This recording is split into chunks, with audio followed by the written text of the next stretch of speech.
Kõigi ette Liis Kängsepp, kes hüppas vette tundmatus kohas ellu. Või ka vette.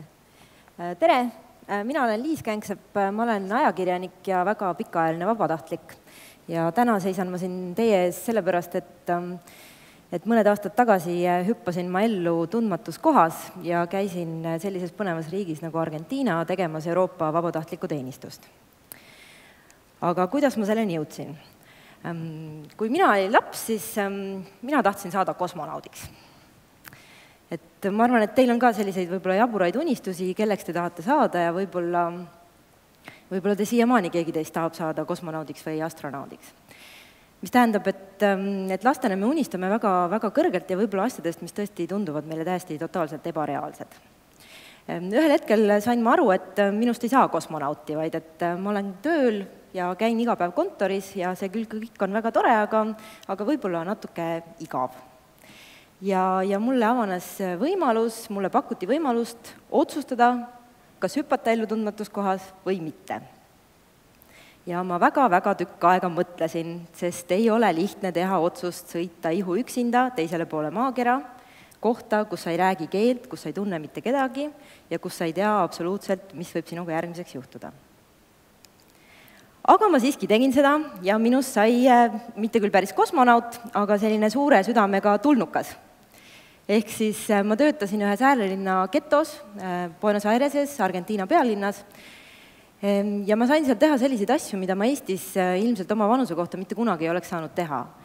Ma sain ehitada üles ühe väga väikese toreda organisatsiooni, ma sain õppida tundma uusi inimesi, ma viisin läbi eduka inimeksperimendi või loomkatse iseenda peal, mis juhtub sinuga, kui sa satud keskkonda, kus sa absoluutselt keelt ei räägi, kedagi ei tunne ja mitte millestki aru ei saa.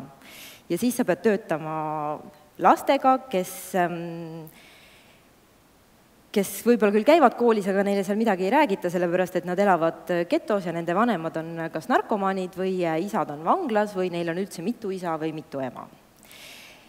Ja selle aasta jooksul sain ma väga-väga palju teada enda kohta ja teada maailma kohta. Ja tõesti, ma sain seal sellise kogemuse, mida ma Eestis aasta jooksul ei oleks mitte kunagi saanud.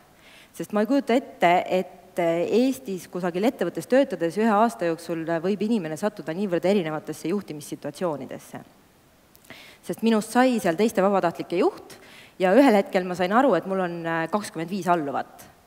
Eestis mul ei oleks elu sees olnud võimalik aasta jooksul sattuda situatsiooni, kus mul ühel hetkel on 25 alluvat ja järgmisel hetkel mul ei ole ühtegi alluvat ja ka see töö, mis oli nagu enne 25 inimesega vaja ära teha, see on ikkagi vaja ära teha.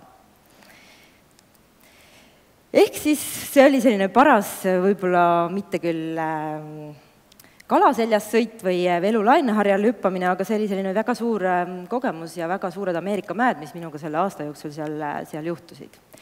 Ja ma pean tunnistama, et kui ma täna võrdlen oma elu paljude oma tuttavate eluga, kes ei ole sellist kogemust läbi teinud, siis ma võin öelda, et minu elu on olnud hoopis nagu huvitavam. Ja kui teile enne ka mõeldi, et kui palju, kui tihti te saate teha selliseid otsuseid, mille peale te 5 aasta pärast mõtlete ja saate aru, et jess, see oli nagu kõige õigem asi, mida ma võisin teha, siis mina võin täiesti kindlalt öelda, et otsus, et jah, ma lähen ja teen Euroopa vabatahtlikku teenistust, see oli minu jaoks absoluutselt kõige õigem otsus, mis avas mulle selliseid uksi, mis muidu ei oleks mitte kunagi avanenud. Muidugi see kõik ei ole nagu päris nii ilus ja roosiline, et sa lähed ja siis kõik on väga tore ja saavutad väga palju, kohtud uute inimestega, kogu aeg on pidu ja pillerkaar, õpid uusi asju.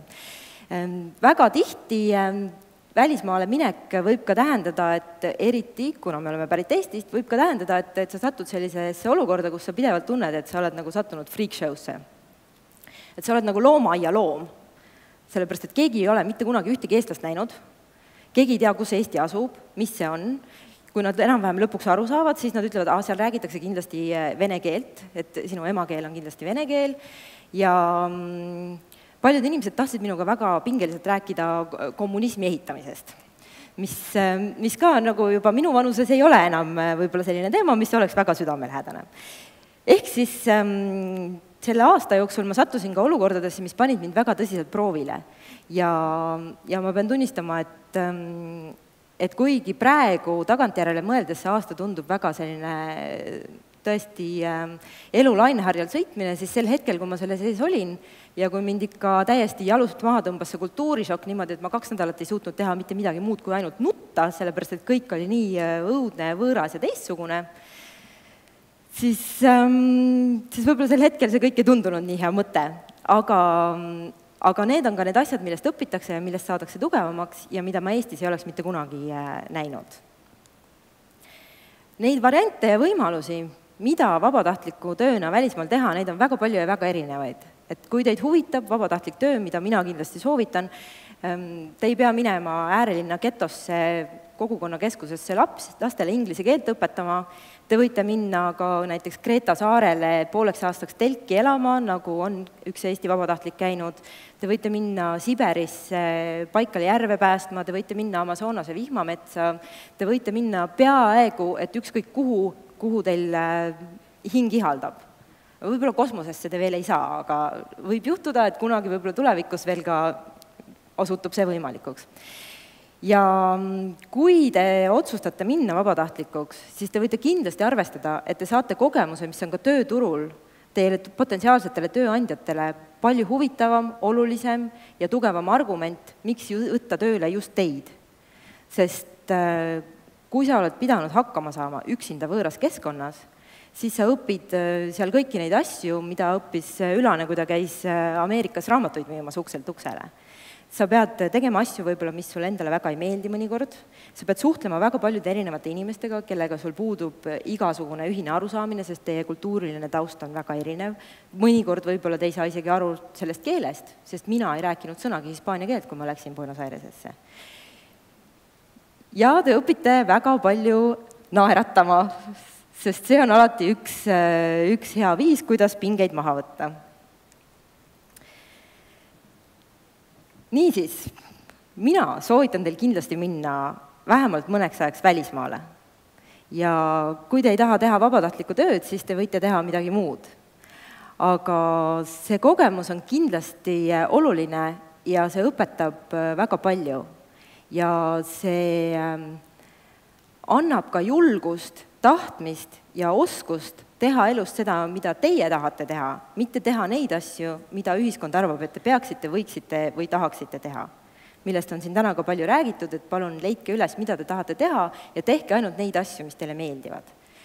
Mina võin surmkindlalt öelda, et enne, kui ma läksin Argentiinasse, ma ei teinud väga palju neid asju, mida ma ise tahtsin teha, vaid ma enamasti tegin neid asju, mida ühiskond minult ootas.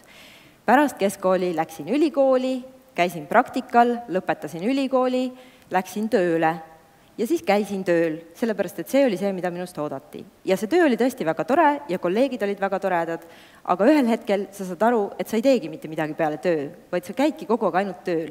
Ja ma arvan, et ühe noore inimese elus, see võib olla üks, ma arvan, see ei ole väga hea asi, mis võib juhtuda. Aga pärast seda, kui ma tulin tagasi Argentiinast, minu kõige suurem viga oli minna tagasi oma vana töö juurde, mida ma tõesti tahtsin teha. Ja ma ei suutnud seda tööd enam teha, mis tähendab, et ma pidin poole aasta pärast uuesti ära minema. Aga kui ma ei oleks käinud Argentiinas, ma ei oleks ilmselt mitte kunagi julgenud seda teha, sest kui ma läksin töölt ära, ma võtsin oma seljakoti ja ma läksin üksinda Ladina-Ameerikasse seljakotiga reisima. Ja see on asi, mida ilma vabatahtliku töökogemuseta ma ei oleks julgenud teha. Täna ma ei tööta enam kontoris, mul on oma ettevõte, ma olen samamoodi ettevõtja, ma teen enamasti neid asju, mida mina tahan teha, ma teen neid valikuid, mida mina tahan teha, mis on minu jaoks olulised, mul ei ole pangalaenu, autoliisingut ega krediitkaardi võlga, mis on väga paljudel minu sõpradel, kes on teinud neid valikuid, mida ühiskond neilt ootab, ma olen oma otsustes vaba ja ma saan tegeleda täpselt sellega, mis mulle meeldib. Loomulikult mitte alati, sest kahjuks peab ikkagi aeg-ajalt ka tööalaselt tegema neid asju, mis võib-olla ei ole sulle nii südamelähedased.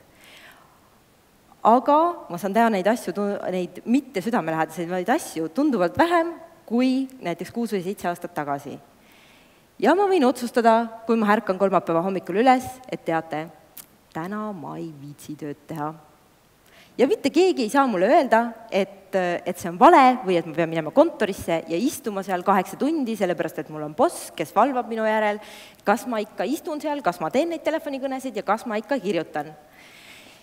Ja ma arvan, et suuresti ka tänu sellele, et ma olen julgenud vastu võtta otsuseid ja julgenud hüpata ellu tundmatus kohas, on mulle avanenud selliseid uksi ja võimalusi, millest ma lapsena ei oleks osanud unistadagi.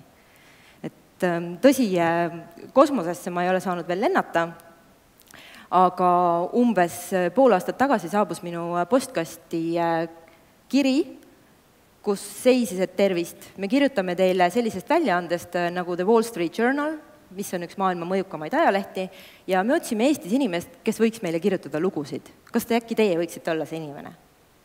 See on asi, mida ei oleks minuga mitte kunagi juhtunud, kui ma endiselt istuksin iga päev kontoris ja teeksin asju, mis võib-olla mulle ei ole nii südamelähedasemad. Nii et palun mõelge selle peale, et võib-olla siis ka ühel hetkel saate ka oma isikliku kosmoselaeva sõita kosmosesse või ma ei tea, mis iganes teile sobib teha.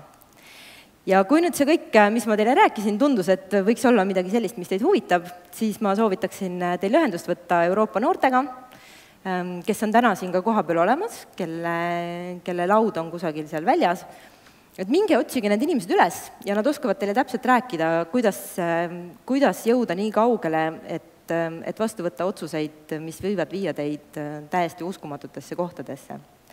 Ja see on võimalus, mis on väga hästi kättesaadav kõigile Eesti noortele, kes on alla 30 aasta vanused, ja selleks ei pea olema mingisugune meeletult rikas inimene, kellel on rahakott puuga seljas, sest mina näiteks mitte kunagi ei arvanud, et mul isegi tekib nii palju raha, et ma võiksin üldse sõita Ladina-Ameerikasse. Ja kui te otsite veel inspiratsiooni äkki natuke, miks siis teha vabatahtlikku tööd või millist vabatahtlikku tööd teha, siis minu raamat Hüppasin ellu tundmatus kohas on samamoodi olemas selle Euroopa noorte laual, et kui teid tõesti huvitab, siis te võite minna ja küsida, äkki seal on veel mõned eksemplarid, mida nad saavad teile anda, ja ma saan aru, et mingi hulk nendest loositakse täna ka välja, et minge siis ja mängige seal laua juures mänge ja äkki teile avaneb võimalus lugeda seda raamatut. Või kui te ei taha lugeda seda raamatut, siis minu kogemusest pikemalt on kirjas raamatus Minu Argentiina, ja raamatu kirjutamine on samamoodi midagi sellist, millest ma ei julgenud isegi kunagi unistadagi, sest see tundus nii surreaalne ja niivõrd ebareaalne, et see ei juhtu selliste tavaliste inimestega nagu mina, kes on kasvanud üles Lasnamäel, perekonnas, kus ei olnud väga palju raha ja kus tundus, et võimalused ei ole väga laialdased. Nii et hüppake ellu tundmatus kohas, te olete noored, teil ei ole kohustusi ja see on kindlasti kahtlemata võimalus, mis võib muuta teie elu selliselt, et te ei oska sellest isegi praegu veel und näha. Aitäh! Aitäh, Liis! Mul on sulle ainult üks küsimus. Aha, no küsi. Kuidas poole aasta pärast 45-seks saav noormees võiks oma sünnipäevaks vabaneda autoliisingust, pangalaenust ja krediitkaardi võlast? Vot, seda mina ei oska sulle öelda, aga see ei ole ka tänane küsimus. Ja tunnen kaasa, kui sa oled teinud selliseid valikuid oma elus. Sa arvad, et minust oli jutt või? Oli küll, jah. Aga igal juhul, aitäh, Liis, me räägime suga pärast veel edasi ja plaksutega muidugi.